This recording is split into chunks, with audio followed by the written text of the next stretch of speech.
Hello दोस्तों, आप सभी का हमारे यूट्यूब चैनल एजुकेशन वैल्यू में स्वागत है। दोस्तों, आज का हमारा जो टॉपिक है वो गृह प्रबंधन से है। किससे है? गृह प्रबंधन से है। तो हम गृह प्रबंधन में देखेंगे निर्णायक शक्तियाँ जो होती हैं उसे देखेंगे। तो देखिए दोस्तों, हमारा पहला क्वेश्चन है। इसके बाद हम लक्ष्य को देखेंगे। तो देखिए, पहला क्वेश्चन है, प्रबंधन का सार है। क्या है? प्रबंधन का सार है संसाधन का मोबिलाइजेशन है, निर्णय करना है, स्तर बनाना है, लक्ष्य निर्धारण। तो क्या है दोस्तों, प्रबंधन का सार क्या है? तो प्रबंधन का सार संसाधन का मोबिलाइजेशन है। क्या है? Mobilization. Option A is the right answer. हाँ, ये दूसरा नंबर क्वेश्चन है। देखिए क्या है, यदि सर्वसम्मति से निर्णय किया जाता है तो उच्च कोटि के निम्न की प्राप्ति होती है। उच्च कोटि के निम्न की प्राप्ति होती है। तो क्या होती है? निश्चितता होती है। निश्चितता होती है। Option A is the right answer. 3 number question देखिए, एक बालक की शिक्षा खाली स्थान निर्णयों का उदाहरण है। एक बालक की शिक्षा खाली स्थान निर्णयों क्या उदाहरण? तो समूह समूह निर्णयों का उदाहरण है। Option B is the right answer. 4 number question देखिए, गृह प्रबंधन के अंतर्गत परिवार के संसाधन का नियोजन, नियंत्रण तथा मूल्यांकन आता है, जिसके द्वारा पारिवारिक लक्ष्यों की प्राप्ति की जाती है। यह कथन है। यह कथन किसका है? तो ये कथन किसका है? तो निखिल तथा डार्सी का है। किसका है? निखिल तथा डार्सी का है। Option C is the right answer. 5 number question देखिए दोस्तों,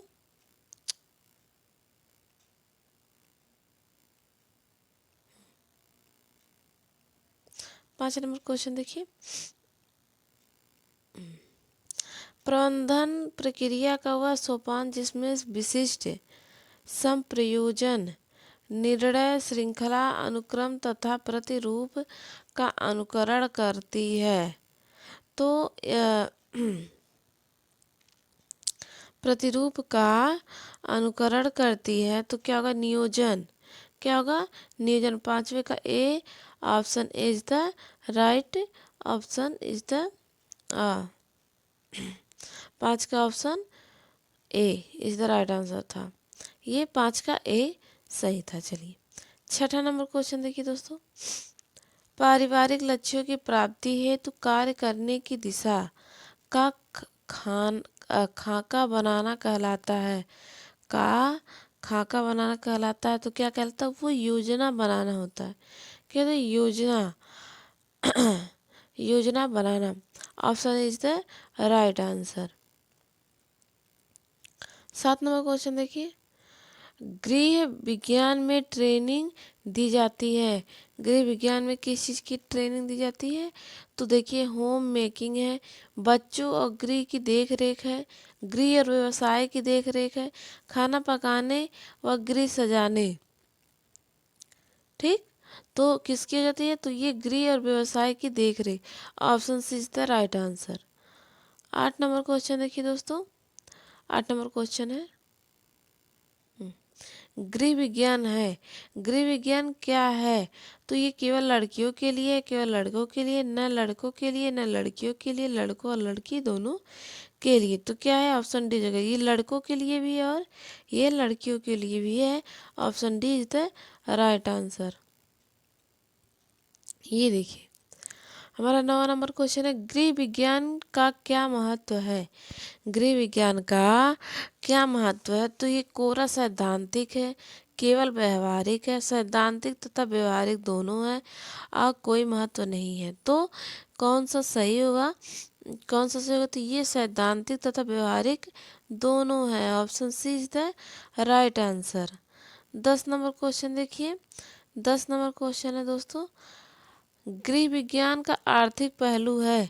गृह विज्ञान का आर्थिक पहलू है। तो ये गणित अर्थशास्त्र है। क्या है? गणित अर्थशास्त्र। Option D is the right answer. 11 number question देखिए, प्रबंधन प्रक्रिया का प्रथम चरण है। प्रबंधन प्रक्रिया का प्रथम चरण है तो क्या है? नियोजन है। क्या है? नियोजन है। Option B is the right answer. ये देखिए, गृह विज्ञान विषय अपने शुरुआती चरण में इनमें से क्या कहा जाता था? इनमें से क्या कहा जाता था? तो उसे पारिवारिक विज्ञान कहा जाता था, घरेलू विज्ञान, सामाजिक और मानव विज्ञान और सामाजिक विज्ञान। तो क्या कहा जाता था दोस्तों? तो उसे घरेलू विज्ञान कहा जाता था। क्या? घरेलू विज्ञान। Option B is the right answer. 13 number question है देखिए, गृह विज्ञान का इनमें से कौन सा एक विशेष क्षेत्र नहीं है? गृह विज्ञान का इनमें से कौन सा विशेष क्षेत्र नहीं है? तो कौन सा नहीं है? देखिए, वस्त्र डिजाइन है, खाद्य और पोषण है, आंतरिक डिजाइन है और स्वास्थ्य और देखभाल है। तो कौन सा नहीं होगा? तो देखिए, ये हो जाएगा आंतरिक डिजाइन। आप लोग वस्त्र डिजाइन यानी कि वस्त्र विज्ञान पढ़ते हैं, टेक्सटाइल पढ़ते हैं, न्यूट्रिशन पढ़ते हैं, हेल्थ साइंस पढ़ते हैं, लेकिन ये आंतरिक डिजाइन तो नहीं पढ़ते हैं। तो option C is the right answer.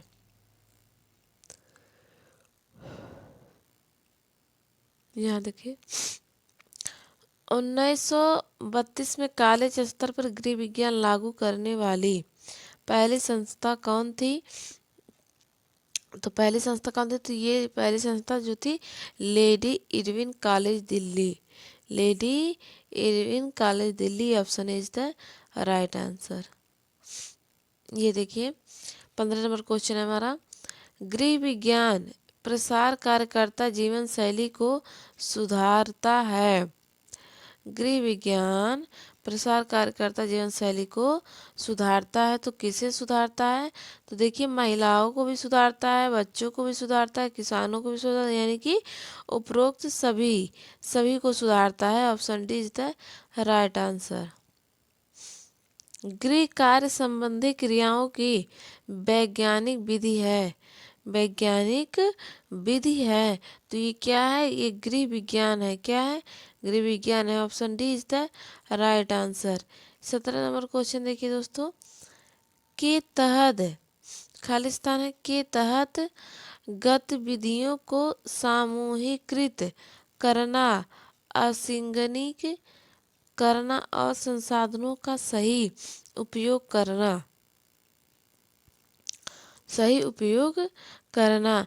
तो ये आयोजन के तहत गतिविधियों को सामूहिकृत करना, असिंगनिक करना और संसाधन का सही उपयोग करना, यानी कि option B is the right answer. ये देखिए, हमारा 18 नंबर क्वेश्चन है। तो देखिए इसको क्या है, संकरसर से संदर्भित है। ठीक, इसे क्या बताना है? अब देखिए, हमारा जो ये ए है, गतिविधियों में अंतर्निष्ठ जड़त्व द्वारा खींचे जाने की फीलिंग। बी है, बहुकार्य मल्टीटास्किंग करने की क्षमता। सी है, मशीनों पर दक्षता के साथ काम करने की क्षमता।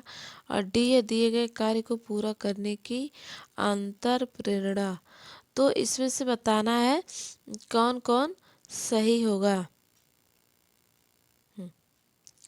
तो देखिए, ए हमारा तो सही है और डी सही है, तो यानी कि ए डी, तो ये और option D is the right answer. यहाँ देखिए, 19 नंबर क्वेश्चन है। यहाँ भी बताना है, गृह रूपरेखा का निम्नलिखित कौन सा प्रकार द्वि आयाम है? क्या है? द्वि आयाम बताना है। तो फ्लो रूपरेखा यानी कि प्लान, परिप्रेक्ष्य परस्पेक्टिव रूपरेखा, उत्तोलन एलिवेशन रूपरेखा, सेक्शन रूपरेखा और भू दृश्य लैंडस्केप रूपरेखा। ठीक, इसमें से बताना है कौन कौन सा सही है। ठीक, तो इसमें से ए हमारा सही है, सी हमारा सही है, डी हमारा सही है। तो option C is the right answer. चलिए 20 नंबर क्वेश्चन देखिए। 20 नंबर क्वेश्चन, समय योजना बनाने में शामिल चरणों को सही क्रम में क्या है, व्यवस्थित करना है। तो पहला तो जो देख लीजिए, प्रत्येक गतिविधियों के लिए आवश्यक अनुमानित समय। दो बी है सभी लोचमय तथा आलोचमय गतिविधियों की सूची बनाना, समय क्रम का निर्धारण करना, समय शेड्यूल को अंतिम रूप देना, उपलब्ध समय को कुछ अनुमानित समय के साथ संतुलित करना। तो इसमें हमें व्यवस्थित करना है, तो हम देखिए व्यवस्थित करना है। तो पहला जो हो जाएगा वो हमारा बी हो जाएगा। तो बी देखिए किस में है, तो बी में है, फिर ए हो जाएगा, फिर ई हो जाएगा, फिर ई के बाद सी हो जाएगा, सी के बाद डी हो जाएगा। तो option B is the right answer. 21 number question देख लीजिए। खालिस्तान के परिवार का लक्ष्य पूरा करने हेतु परिवार के साधन को उपयोग करने का निर्णय लेने की प्रक्रिया की माला को कहते हैं। माला को कहते हैं तो क्या कहते हैं दोस्तों, तो इसे गृह प्रबंधन कहते हैं। क्या, गृह प्रबंधन कहते हैं। Option is the right answer. प्रबंधन विज्ञान और कला दोनों है, क्या है इससे हम क्या है, सहमत हैं, ये दोनों है। चलिए हम 23 नंबर क्वेश्चन देखेंगे। एक अच्छी गृहिणी वही है जो संतुलित बजट का निर्माण करे, परिवार के सभी सदस्यों की आवश्यकताओं को महत्व दे, घर के स्वच्छता, क्रमबद्धता, सुंदरता का ध्यान दे, उपरोक्त सभी। तो क्या होगा, तो दोस्तों इसमें तो क्या है, उपरोक्त सभी है। वो एक अच्छी जो संतुलित बजट का निर्माण कर रही है, तो बहुत अच्छी बात है। परिवार के सभी सदस्यों की आवश्यकताओं को महत्व दे रही है, तो भी अच्छा बात है। घर को स्वच्छ रखती है, सुंदर रखती है, क्रमबद्ध का ध्यान देती है, तो ये भी सही है। चलिए ये देखेंगे 24 नंबर क्वेश्चन है। गृहिणी का मुख्य कार्य है। गृहिणी का मुख्य कार्य क्या है, खाना बनाना, ये तो है। घर की साफ सफाई भी करना है, कपड़े धोना तथा कपड़े सिलना, ये भी है। डी है, गृह कार्यों को व्यवस्थित करने में सभी सदस्यों का सहयोग प्राप्त करना। तो देखिए जो इसमें से सबसे अच्छा हो स्टेटमेंट, उसको हम रखेंगे। गृहिणी का मुख्य कार्य जो है वो तो सब है, इसमें से सब है, लेकिन क्या करना है, हमें सिर्फ एक बताना है। तो हम एक अगर बताएंगे तो ऑप्शन डी को बताएंगे। Option D is the right answer. 25 number, चलिए 25 नंबर क्वेश्चन देखिए।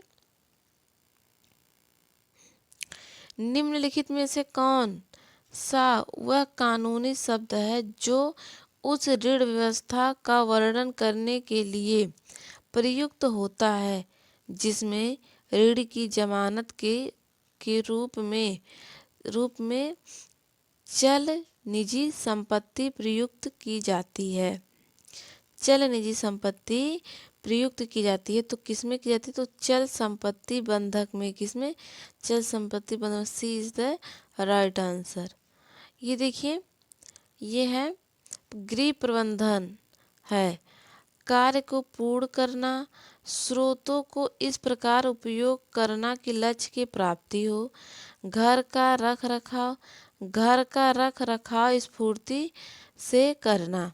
ठीक, तो ये 26 का कौन सा सही होगा दोस्तों, तो ऑप्शन बी सही होगा। स्रोतों को इस प्रकार उपयोग करना कि लक्ष्य की प्राप्ति हो। देखिए आप सही होने के ऑप्शन तो सब सही हैं, लेकिन जो उसमें से उचित ऑप्शन होते हैं, यानी कि जो स्टेटमेंट उसका अच्छा होता है, हम उसी को लगाते हैं और आयोग वही ही मानती है। ठीक है, तो आप लोग ये ध्यान दीजिएगा एग्जामों में, और जो बहुत मतलब बढ़िया हो या महत्वपूर्ण लगे ऑप्शन वही होगा।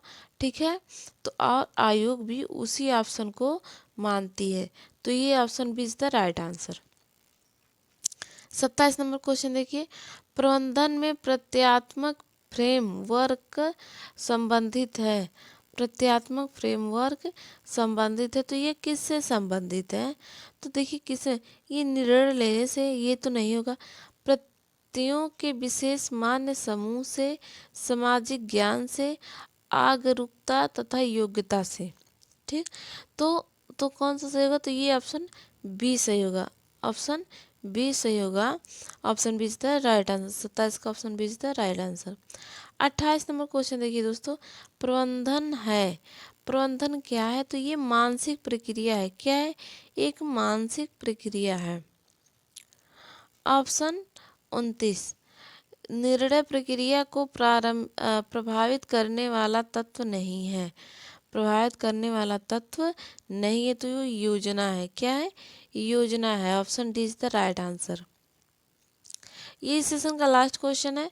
ये 30 नंबर क्वेश्चन है। देखिए दोस्तों, अब ये देखिए, मांग का नियम आधारित है। मांग का नियम आधारित है, तो किस पे है? तो देखिए, सीमांत उपयोगिता पर है, उत्पादन के सिद्धांत पर है, वितरण के सिद्धांत पर है, उपरोक्त सभी। तो किस पे होगा? तो ये सीमांत उपयोगिता पर है। ठीक, सीमांत उपयोगिता पर है। ऑप्शन ए है। दोस्तों, अगर हमारा वीडियो आप लोगों को पसंद आया तो हमारे चैनल को सब्सक्राइब करिए, वीडियो को लाइक करिए और ज़्यादा से ज़्यादा शेयर करिए, क्योंकि शेयर करेंगे अदर बच्चे भी इससे लाभ ले सकेंगे। और आप लोग कमेंट करके बताइएगा कि और किस सब्जेक्ट का आप लोगों को क्वेश्चन लेना है या क्वेश्चन पढ़ना चाहते हैं, क्वेश्चन सॉल्व करना चाहते हैं, तो आप लोग कमेंट करके ज़रूर बताइएगा दोस्तों। हम वो क्वेश्चन ज़रूर लेकर आएंगे उस टॉपिक से। तो चलिए दोस्तों, मिलते हैं नेक्स्ट वीडियो में ऐसे ही क्वेश्चन के साथ। धन्यवाद, और आप लोग आराम से पढ़िएगा। ठीक है।